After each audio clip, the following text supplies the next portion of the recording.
Hey guys, Rob here with McDojoLife. I have a special guest today, the Russian hammer himself, Artem Lobov. What's up, dude? How's it going? What's up, Rob? Thank you so much for having me on the show. I've been following you very closely lately. I love your page. I love what you do. So it was good to finally meet you and be on your show. Yeah, dude, I'm really excited. It was funny because I went to the press conference, the Bare Knuckle Fighting Championship press conference. They just randomly invited me. They invited me like 3 days beforehand. They were like, "Hey, you want to go to New York?" And I was like, yes. And so I just like bought my plane ticket, got my hotel, flew out there for the press conference. And when I got there, right, it was really well done. I have to say, it was pretty relaxed. They had food for us and shit. We sat down, and then of course the fireworks started. You were the first one to go up with the mic, and you're a man of few words. You didn't really say very much. You just said a couple sentences, and you sat back down. And then Paul came up and just kind of I mean, he just kind of went ham on the microphone. As a matter of fact, when he started talking, he said something about you. If I remember correctly, I think it was about him slapping you during a previous incident. And then you stood up out of your chair. And of course, everybody freaks out a little bit like, whoa, let's calm it down. And then he tried to hit you with the microphone, like reach over somebody, hit you with the mic.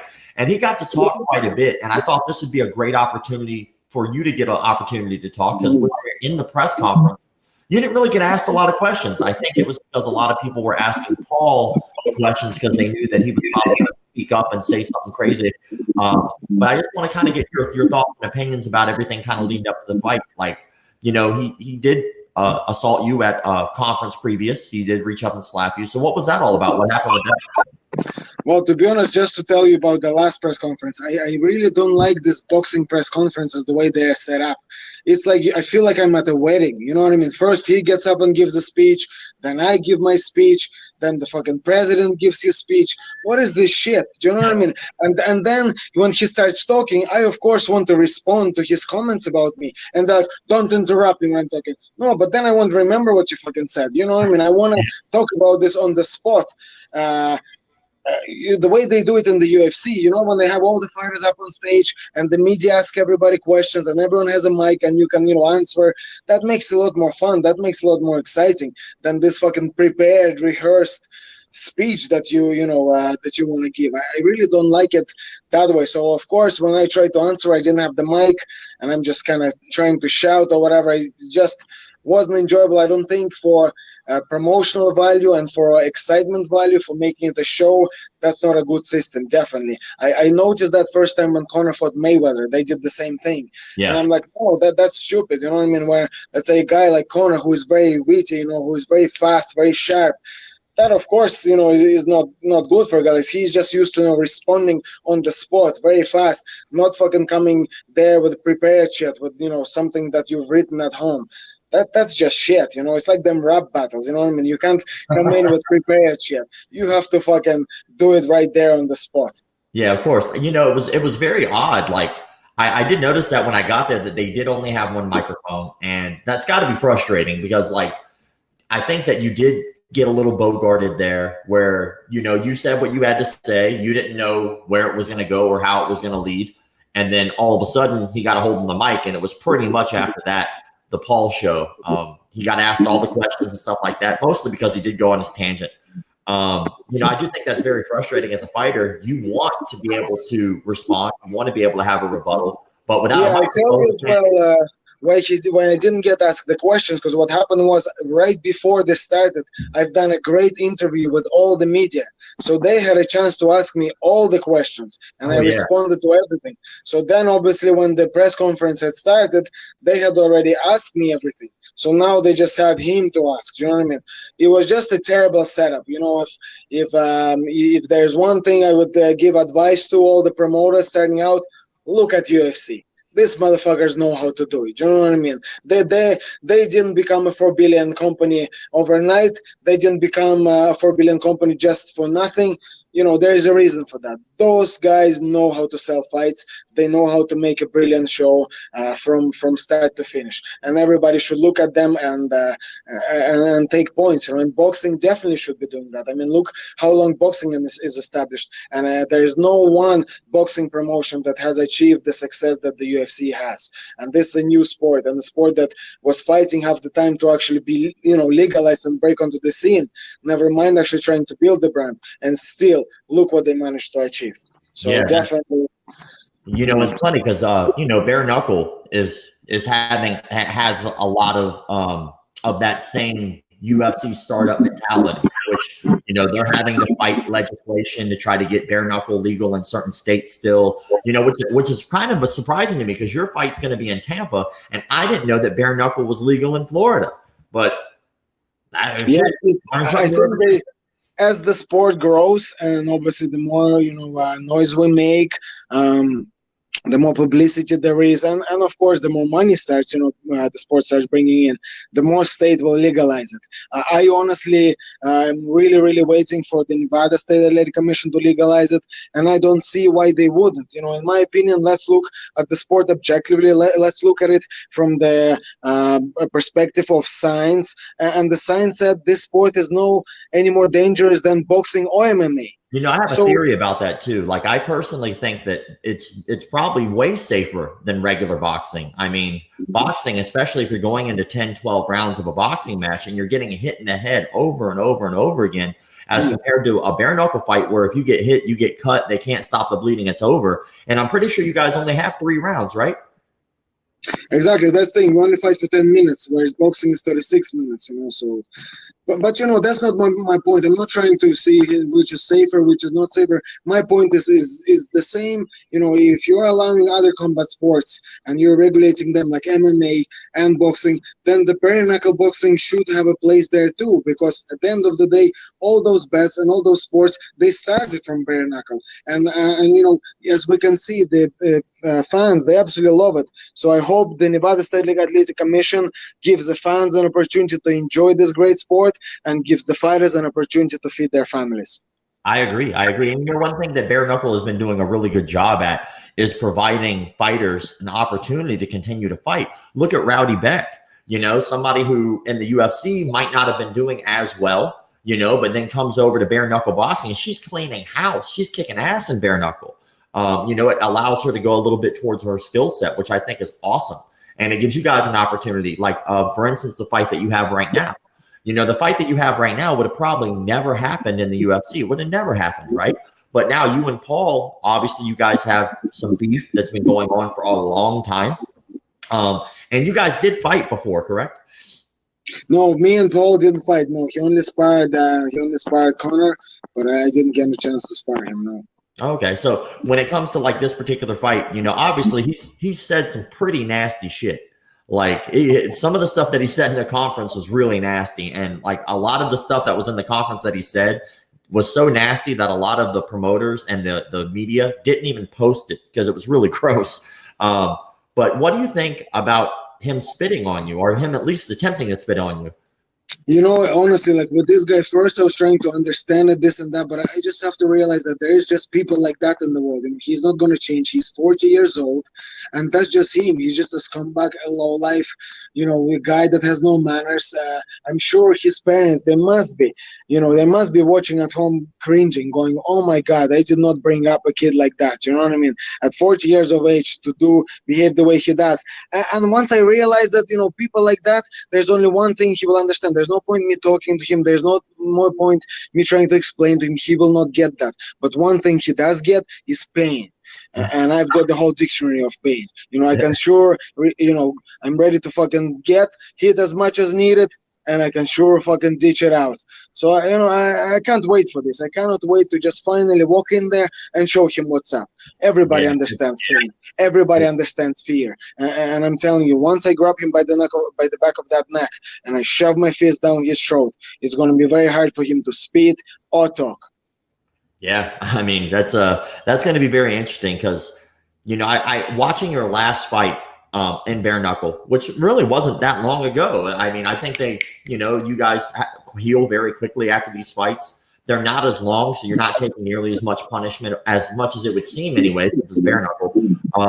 But it's going to be a different atmosphere, I think. Your last fight in the bare knuckle, you actually went all 3 rounds. You guys really went at it. And of course, you being able to take a shot is without question, you can take a shot, right? And, you know, you won that fight, did an amazing job.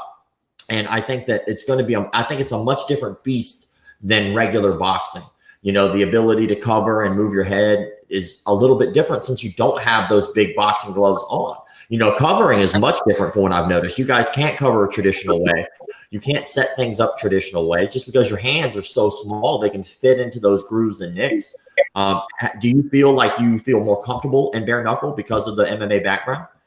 Absolutely, absolutely. Because I mean, MMA gloves are pretty much like bare knuckle. You know, they're just there to protect your hands. They do nothing for protecting the, you know, you defensively. They're just as small as the hand. You know, they're 4 ounce. There's nowhere to hide behind them. So I'm a lot more used to that. Plus, of course, clinch is allowed in bare knuckle.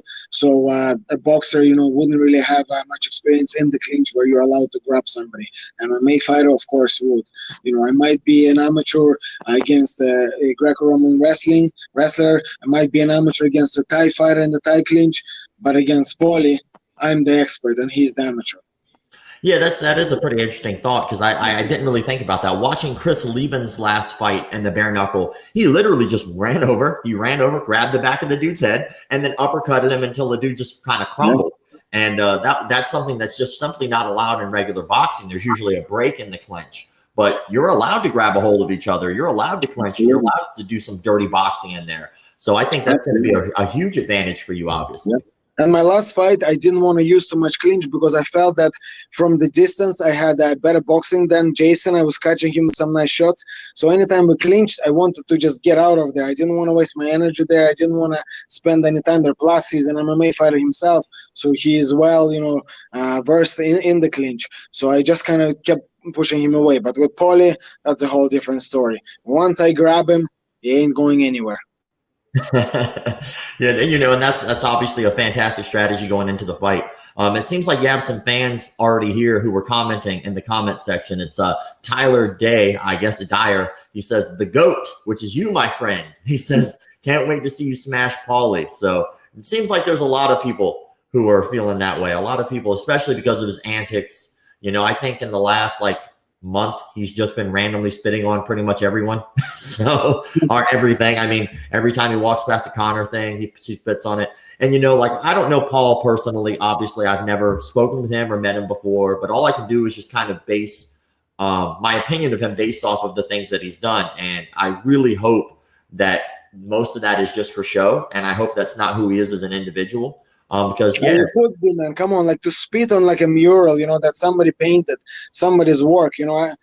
There must be a line, and he is fucking crossed it, you know, long ago. You know, to do that kind of stuff, you just have to be a scumbag. You just have to be a lowlife. You have to be that cunt of a person. And there are those people in this life. It's unfortunate, but they are there, you know. And it's always they always kind of get a little bit ahead of you, because if you're just a person, an honest person that tries to live the life the right way, you know, they always kind of at the start they get a little bit one up on you, like he did with me. You know, he blindfolded me and slapped me there. He tried to spit on me, but that's no problem. Then when the good guy finally gets enough of that and, you know, puts his sleeves back up and fucking goes in there for the kill, trust me, the good guy will always win. They always win. Yeah. You know, so that's what I'm looking for. Exactly, and that's what I'm looking to do. You know, I'm looking to get this win for all the normal people out there. Do you know what I mean? People that behave a normal way. None of these scumbags. I guarantee you, many people have come across a scumbag like that doesn't understand words. You know what I mean? That just behaves like an absolute animal, and there's no explaining to them. So I'm sure there are many people out there just watching for that, and they will feel great once I put this guy down and I shut him up for good. Oh, I posted up that I was going to be interviewing you today. And when I posted it up, it seemed like in the comment section that a lot of people really are on your side about that, and they feel the same way. So it damn sure is going to be interesting. Wallow J. That even some people might not be on my side, but they just want to see this guy killed. That's it. That's what I I've noticed really that get. too. There's, obviously when you get to a certain echelon as an entertainer, as a fighter, as a celebrity, you're gonna have people who just don't like you. It doesn't really matter why, they just don't. And we can't fault them for that. People fucking don't like me. I don't give a shit. Like people are gonna have their own opinions. But when it comes to what people perceive as right and wrong, people will always take the side of what they consider right.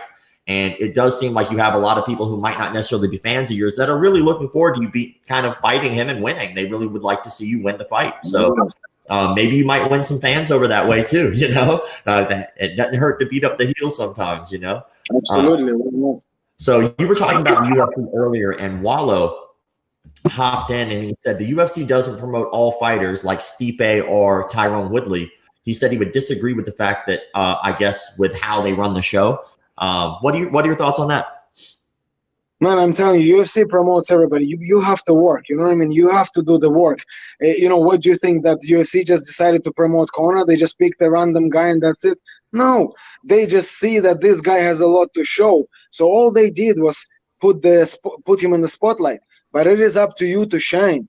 Do you know what I mean? They always come, like, look at Mighty Mouse before. The UFC promoted the fuck out of that guy. But people just didn't buy into it. You know what I mean? They weren't that interested. And yes, he was a great fighter. He's a nice guy. He seems like a family man. A very likable guy. But people weren't really, buying into that. And UFC tried to do everything. They put him, as a co-main on like some really big fights. He was also on the card when Conor would be fighting, and there's a lot of eyes on that. They tried everything, but there's only so much they can do, and UFC, they're just experts on that, so they don't want to waste any money. They can see that it's pointless to fucking promote you. You're just not gonna go anywhere. You're just dead weight, which most of the fucking fighters are, to be honest with you. Then why would they waste money? They just concentrate their money on the guys that have potential.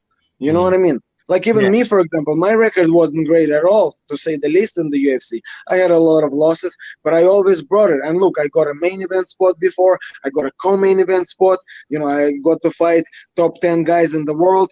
Why do you think that was? You think they just oh, we like this guy? No, because when I fight, people watch. Which obviously a lot of people are going to be watching this fight as well. And, I have to say that I do agree. I think that a lot of it, especially when it comes to fighters now, I think a lot of fighters don't actually understand that they really have to self-promote. The UFC is going to push you, any UFC, Bellator, Bare Knuckle, it doesn't matter who the promotion is. They will push you up to a certain extent, but you really have to push yourself, and you have to be a draw on your own without them pushing you. So that way you can succeed in the fight game. And, I'm not saying that it's right or wrong. I'm just saying it's just how it is. And if you want to be successful, it seems, in the fight game, then your job should be an entertainer. You are literally entertaining people to watch you fight people. And if you're not entertaining, they're not going to watch you. Yeah, and look, you don't have to be talking or saying anything. Do it with your fights. Like, you know what I mean? There's many fighters out there that don't really do much talking, but their fights are fucking amazing. You know what I mean? They're knocking fools out, and they have a big following.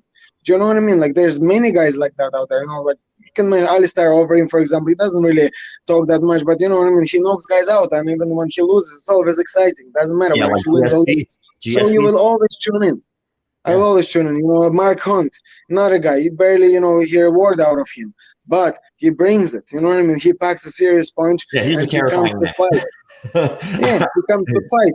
So there you go. He promotes himself with the fight. But sorry, if you're boring ass wrestler looking to fucking lay on top of guys, do nothing, then sorry. Then you have to be like Ben Askren. He's a boring ass wrestler, but look, he's good on the mic. He's doing a lot of talking, and look, he's a star. You know what I mean?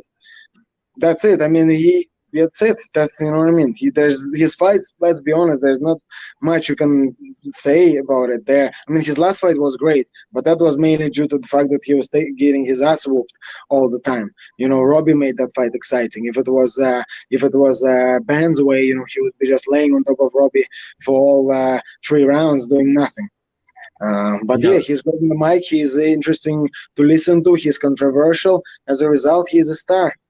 Yeah, and he just did a wrestling match as well. Like, what was that exactly. for? And again, he got absolutely mauled. So now we know. Look, You seen how he went against the wrestler? That was a non-competitive fight. Let's be honest. So his wrestling is not that great. He claims to have the best wrestling in MMA, and he got slammed by Robbie Lawler, the guy who never fucking wrestles in fights. And for the whole fight, he was getting mauled in that fight. Let's be honest. Did that look like a competitive fight to you? No, it did not. Fair play to him. He's a tough guy. He toughed it out, and he pulled off that. I don't think that was a submission, but whatever. He pulled off a submission. But, in terms of his level, he didn't show like he belonged at that level. He got his ass whooped, manhandled for that whole round. You know what I mean? So I'm really looking forward to his next fight because, I hear people always talk about the UFC jitters, the first fight in the UFC, and of course had a tough challenge, Robbie, but he claimed to be the number one guy and defeated this and that, and look what happened, It's easy to talk a big game when you don't have to fight the best guys in the world, when you can pick and choose who you fight when you're fighting new featherweights. Do you know what I mean? Yeah, we're in an interesting time for MMA and fighters in general. We're in a time now where the truth is UFC is not the only game in town.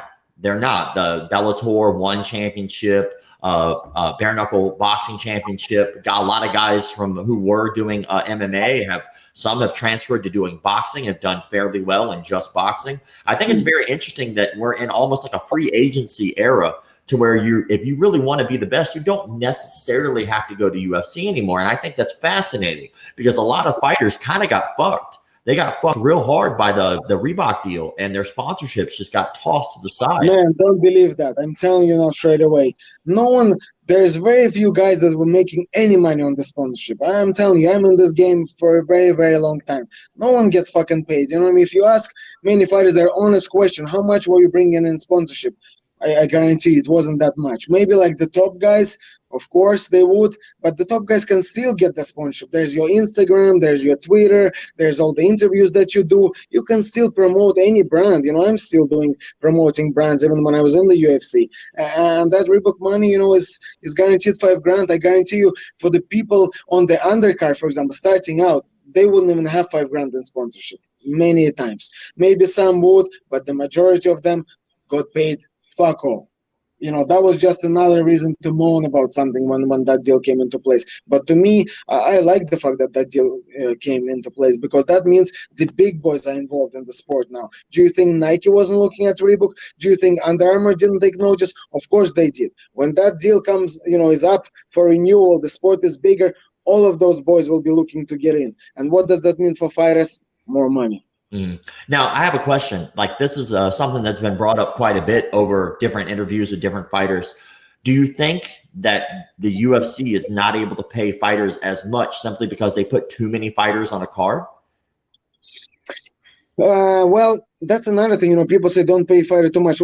Take any boxing show and have a look how much fighters get paid on that card, and you will very quickly see that the top guys get a lot of money, but it very quickly starts dropping off. And you will find guys on even Mayweather cards getting paid as little as $1,000. $1,000. Fuck that. And this is people telling me that boxing pays well. No, not for everyone. There's a very, very small percentage of fighters in boxing that get paid well. The rest of the guys are broke. And that's just the sad truth. They should be broke. They work their asses off. They all, they're professional fighters, but they are broke. That's a fact. And on the UFC card, no one gets paid less than 10 and 10. Nobody. That's the minimum wage. Fair enough, the top guys might not make as much as in boxing, but I don't care about that. I don't give a fuck if you took home $500,000 instead of $5 million. Do you know what I mean? You're okay. You'll be fine. Who I worry about is the guy on the undercard, that is taking home $1,000, and he's just done a camp and he's supposed to pay, and feed his family and all. What are you going to do with that $1,000? That's nothing. Yeah, especially if you get knocked out, because then what? You're not allowed to have another fight for 6 months or something like that. That's a shame. That's rough. I have a couple more questions down here. Let's see what people were saying.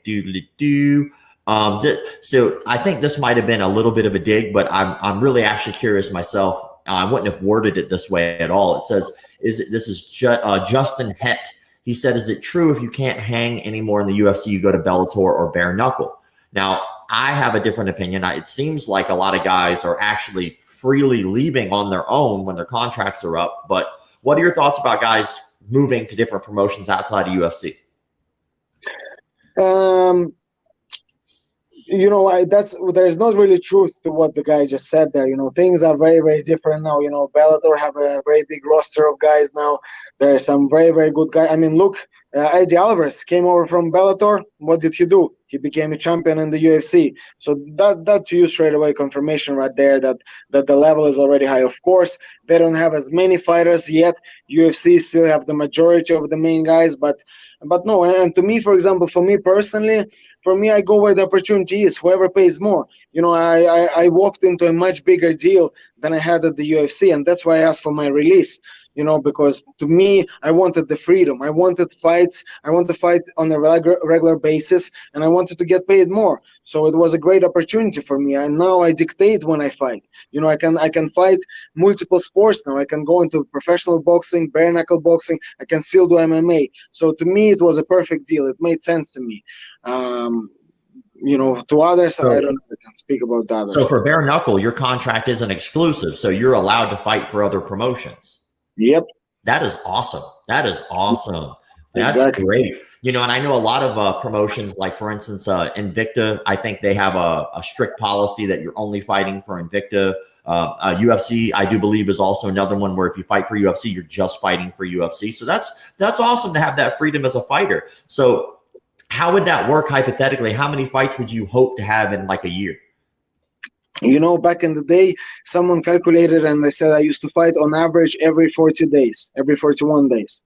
Holy shit. And to be honest, I wanted to fight even more. I love fighting. And to me, once I'm fit, you know what I mean? Why take time off and then you have to start again? No, just build the momentum. Let's go. Let's bang them out. Who wants it? You know, I love this stuff. So this is nothing to me. So I want to fight as often as I can. You know, once I'm healthy, I'm always doing regular medical checkups. You know, I'm always doing MRI scans of my brain, you know, making sure that everything is in order, everything is good, and I'm doing it the safe way. But once I'm healthy and all good, who wants it? Let's bring it. Yeah. So Ryan Woodruff, he said, Paula, I guess he's talking about Paul. He said, Paula going to get a beating. I still think he will pull out some way or another. Do you think Paul will try to pull out of the fight?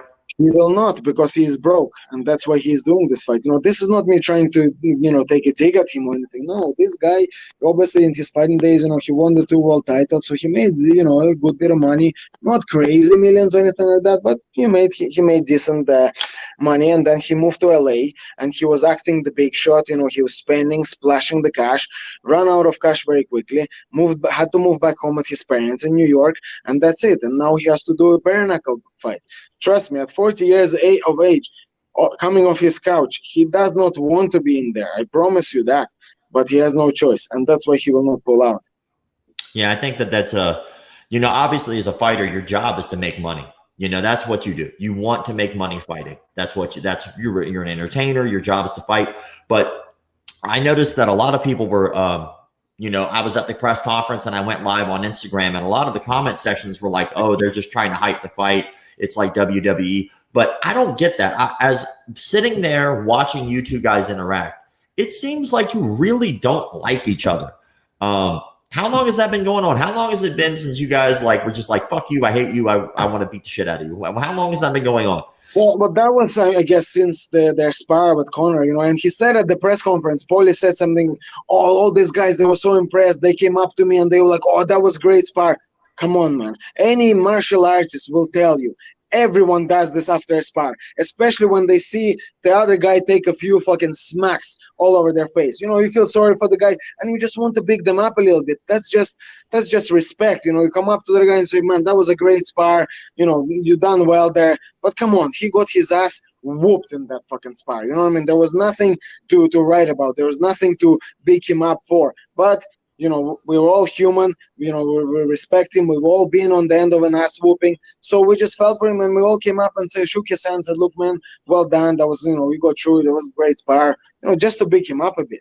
I don't know what he was fucking on about. He probably thinks that because we came up that was amazing. Man, trust me. I've seen some fucking incredible spars and fights in my time, and that was not one of them. That was just a fucking corner, you know, working a fucking punch back. That's it. That's all that was. Yeah, I was curious about this as well. This is something that's been kind of on my brain since I was at that press conference. And this is obviously you guys have had beef for a while since, I guess, that incident. But I was always curious why he had beef with you. Because I would imagine that during that time, if I was on the receiving end of losing a sparring session or something like that, I wouldn't give a shit because I lose all the time. But, like, I would imagine that he would have more beef with Conor and not you. Why do you think he has animosity towards you? Why not Conor? Because when one of us goes to war, we all go to war. Okay, fair enough. So I guess you guys are a team, a unit. Absolutely. And to be honest, I mean, look at this fucking Paul Malignaggi. I mean, for anyone, it's easy to hate him. For anybody. Honestly. Anybody, a saint would hate this guy. I mean, look at him. The guy is walking around spitting everywhere. He doesn't shut up. You know what I mean? He went off and we accept him into that camp. Like one of our own. He was living in the house with the other fighters. He wasn't just separate or anything. He was paid for that fight. For that spar, for everything. We treated him with respect. And for him to then, even at the time, he was going back to Mayweather and trying to tell him all the insights as he thought. But come on, we were well ready for that. We knew he was going to do that. But we gave him the benefit of the doubt. And he just proved us all right. He's a scumbag. He's no honesty. He doesn't know what respect is. That's it. It's time to whoop this guy's ass and put him back in his place. There is Justin Het. He says, why do legit MMA fighters go to WWE? He goes, is it weak sauce or small business? What do you think? It's all about business. When you're a prize fighter, it's all about feeding your family. You know what I mean? It's why not? It's WWE has been established for many, many years. They do their job well. They know how to make a show. I myself used to watch it as a kid. And if an opportunity presents itself, why not go and make that bread? You know what I mean? I've done all kinds of jobs in my life. I washed dishes. I was a bartender, a waiter, a chef. I worked in the bank, all kinds of, started my own business, anything. I tried it, So if there was an opportunity for me to go into WWE and make some money, why wouldn't I fucking do it? Yeah, of course. I mean, what would you rather do? Would you rather get hit in the head over and over and over again for money, or pretend to get hit in the head for money? Yeah, I mean, WWE, presents a whole different, range of injuries as well. Those guys are broke up. Don't think that this is just free money or anything like that. Those guys are, they bust their ass. They work. Yeah, it's pretty funny because for something that's labeled as fake, they really do get slammed around. They really do get injured. They really have to stay in athletic shape. I mean, some of those matches, especially where they're trying to put on a physically entertaining show. Sometimes they last 30 minutes of just going after it. It's not a real fight, but it's a great acrobatic performance, many a times. Those guys do some crazy shit. And if you remember, these guys are like fucking 300 pounds or whatever they are, you know what I mean? So it makes it even harder to do that. So yeah, it's of course it's not real fighting, but it's a different type of show. You know what I mean? And they clearly have an audience. They clearly have a huge fan base. So why not? I would definitely do it if the offer came. Yeah, shit, I would too. And I'm a little dude. I probably just get my ass beat, but I get paid, son. Get paid. Taylor Dyer. This probably will be one of my last questions I go to before I kind of try to wrap things up for you here. It says, what's on the GOAT schedule after beating Paulie? So what is on the fight schedule for you after the fight? I would love to engrave American's glass jaw. That would be great. I just love to do it. To me, because I really wanted to fight. I want to try a professional boxing fight, and to me, I see American as a good fight for me. Anybody that doesn't have like crazy power and has a glass chin, I'm always going to have a chance. I have no any illusions that I'm going to be better than him technically or that I'm going to outbox him.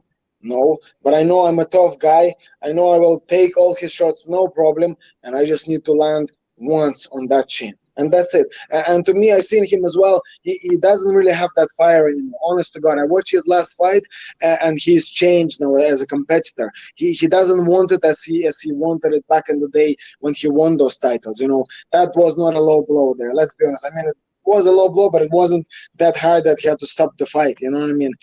He could have continued there, but he just himself knows that fire is not in his heart anymore, and he doesn't want to do it. And to me, it's always great fighting guys like that, because you just have to make it hard enough for them, and they'll just go you know what, fuck this. I don't want this anymore. You know, I've done enough of it in the past. I won everything. I wanted to win. So it's very easy to make those guys quit. And to me, or why wouldn't I want that? You know, I would love a fight like that. That would be a huge fight, big payday for both of us, and a great fight for me.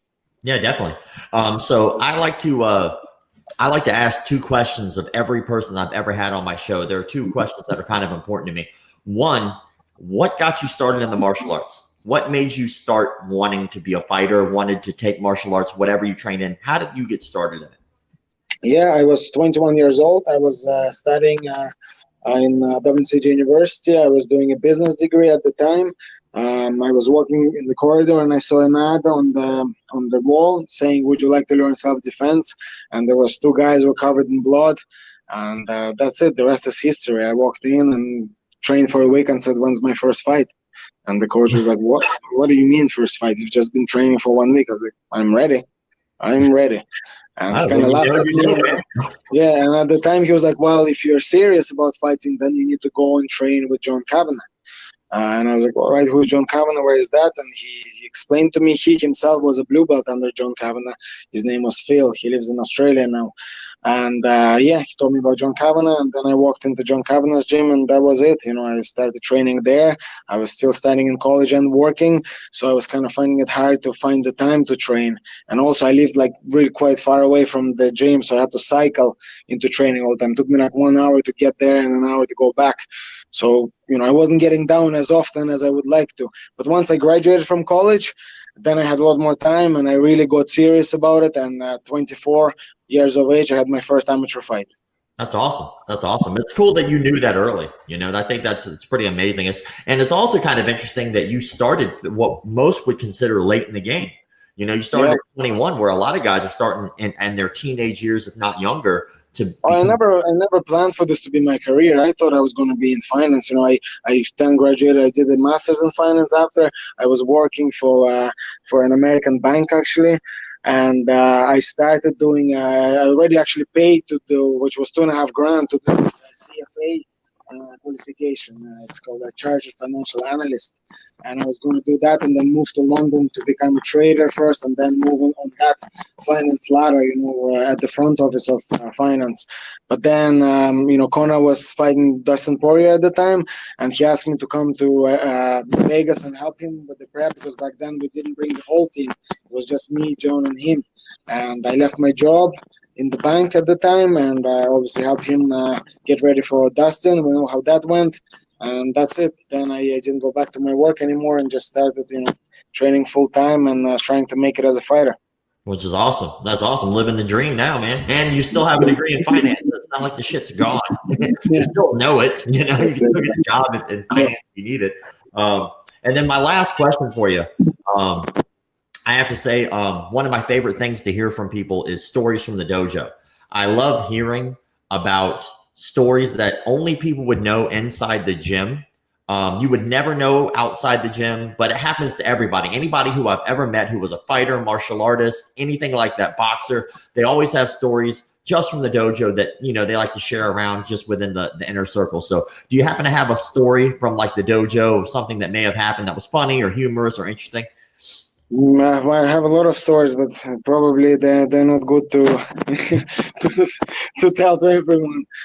A lot of funny stories. I mean, I don't know. There's all kinds of stories in the gym. Can't really think of anything now. You should have told me this beforehand. Yeah, I probably should have had you prepared. I would have remembered one of them, but nothing that I want to share right now. Maybe when I retire. Not a problem. I understand.